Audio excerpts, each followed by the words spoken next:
In 2021, the prize pool for Dota 2's biggest tournament reached $40 million, the highest amount in esports history that beat the record of $34 million the year before it and $25 million the year before that.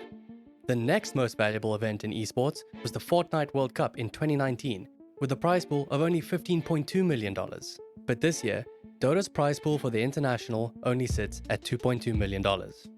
In this video, we're going to talk about how the International became the most valuable prize in esports and how it has dropped off so heavily in the last 2 years. This is your esports update.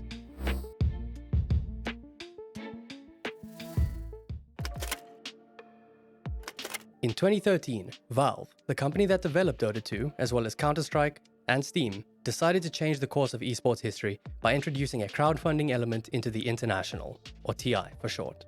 They did this by releasing what they called the Compendium, an in-game esports companion that allowed those that purchased it to engage with the tournament in various ways, like predicting match results and supporting your favorite team.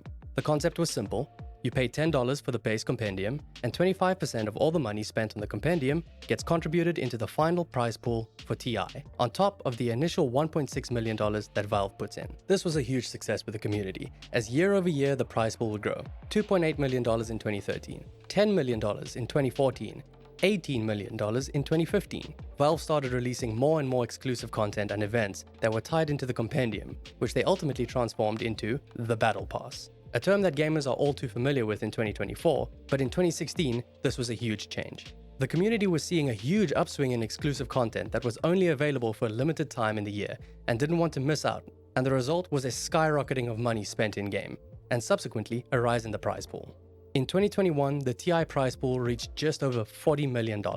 This is the turning point. After 2021, the prize pool would never be this high again.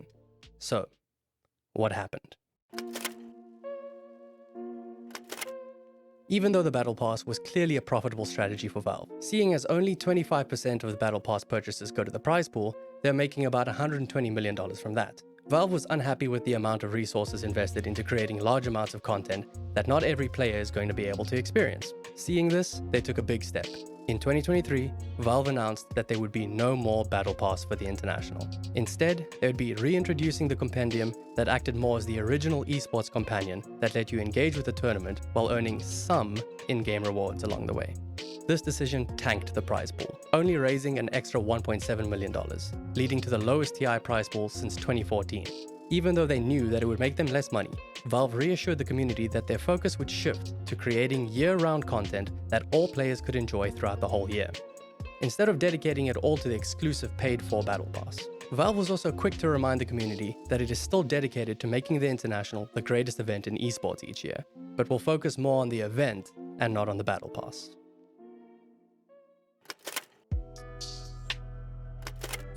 Valve's new strategy has left the community in two camps. Esports professionals have spoken about this change optimistically and point out that this could be a refreshing change, allowing Valve to make the game better and attract a larger player base. And considering that Dota 2's player base has been somewhat stagnant since 2015, a change in strategy is a necessity if they hope to keep the game alive. Others have spoken more skeptically about the change, saying that without the thrill of a huge prize pool, TI seems to matter less, or that a huge prize pool was what was putting Dota on the map in the first place. This point is incredibly hard to argue against, as even at its height in 2021, the International was not even in the top 10 most viewed esports tournaments, being dwarfed by League of Legends and PUBG Mobile. Oof. Fast forward to 2024, and the International is here again, with a prize pool of $2.2 million as of recording. I have no doubt in my mind that TI 2024 is going to be a memorable event, if last year's arena and opening ceremony are anything to go off of. But there's no denying that the lower prize pool takes away some of the event's allure. As someone who has personally played way too much Dota over the years, and has certainly spent too much money on a game that is free to play, I'm torn. I really do miss the excitement of the Battle Pass and the incentive it gave to be involved in the International. But at the same time, I've really enjoyed the new Crownfall content, the redesigned facet system, and more frequent updates. It really does feel like Valve is trying to make the game more dynamic and refreshing, offering more great content for free, with the option to pay for a little bit of extra loot. So what's your opinion? Comment below with how you feel about the new compendium or Dota as a whole. If you enjoyed this video, please like and subscribe, and keep an eye out on this channel for upcoming recaps of the International in the future. Cheers.